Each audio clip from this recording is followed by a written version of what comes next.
Sans se gêner sur Europe 1. 15h30, 18h, Laurent Ruquier.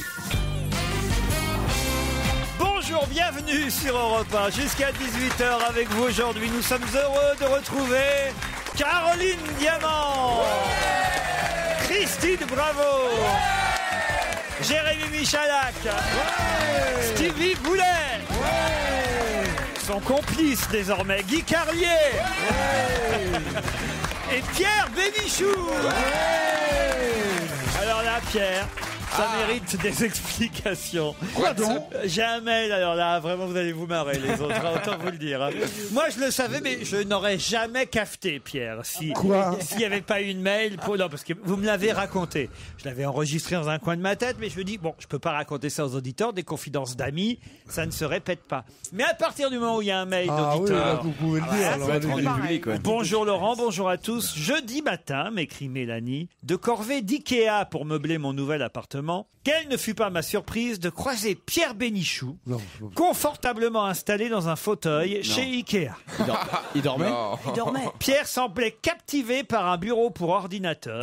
Je m'attendais à recevoir un petit regard en coin de sa part, vu que j'étais venu assister à l'émission l'année dernière et qu'il m'avait appelé la jolie femme au pull rouge. Alors j'étais là, à passer devant lui, dans un sens, dans l'autre. Pas un regard, tellement il était passionné par les meubles Ikea. Alors, Pierre Bénichou, êtes-vous rentré chez vous avec ce meuble ? Je vous imagine à quatre pattes, les yeux rivés sur la notice Ikea pour monter votre bureau.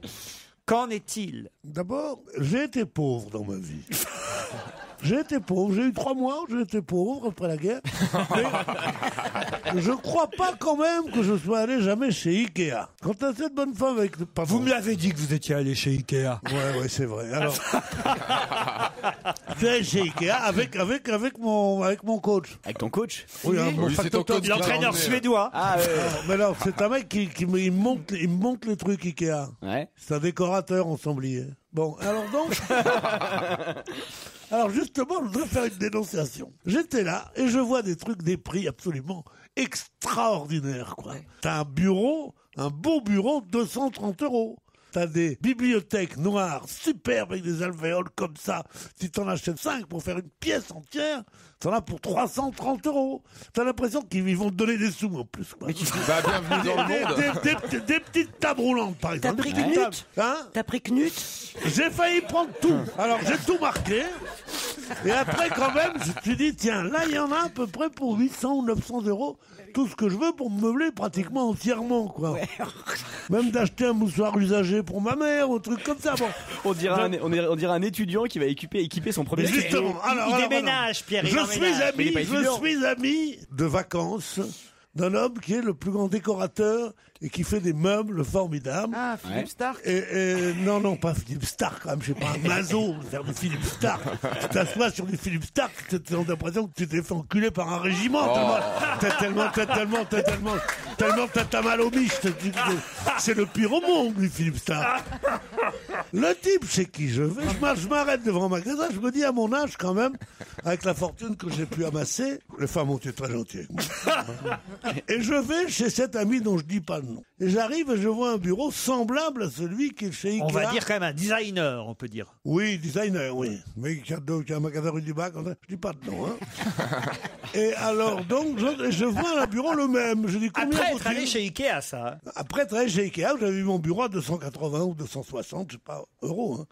Il me dit, c'est pas mal, celui-là, je dis, mais là, vous l'avez pas en 60, je voudrais 80. On peut vous le faire en 80. Je dis, très bien, mais quel prix vaut-il, celui-là ? Le même. Piétement en acier, une planche dessus, une glace, une vitre dessus.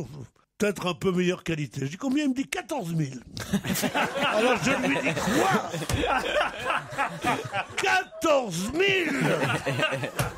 Et je lui dis, mais c'est le modèle qui est déjà fait, pas le sur-mesure. Oh, on s'arrangerait peut-être. Vous voyez avec monsieur Christian Liègre, vous-même... Oh merde, j'ai dit son nom. Oh merde. Non, mais oubliez le nom. Hein. Alors je dis, mais monsieur Liègre n'est pas là, parce que je le connais personnellement. Ah, oui. Tu verrais, c'est la fête à la tristesse. Il est comme ça, il est là triste. Peut-être ils vont pas assez cher, alors je vois les bibliothèques. pareil, les mêmes que celles de machin, d'Ikea. Un peu plus hautes peut-être. Elles avaient, je te dirais, moi maintenant je parle comme un professionnel, en 180, c'est 2,50 m. Bon, 2,50 m, belles, comme chez Ikea. Et je dis, combien valent-elles? Elles étaient deux. 20 000 chacune. Oui. J'ai dit, mais elles tiennent bien la route, au moins elles ne consomment pas trop. C'est des prix de bagnole, ça. Donc, un cave. Si c'est pas moi, si c'est un cave. Si c'est un arabe comme moi, mais plus riche. Genre un mec du Golfe, bon, qui arrive là. Il s'en fout pour 55 000 €. 55 000 €, je les gagne pas en un mois. Non, c'est vrai. À propos.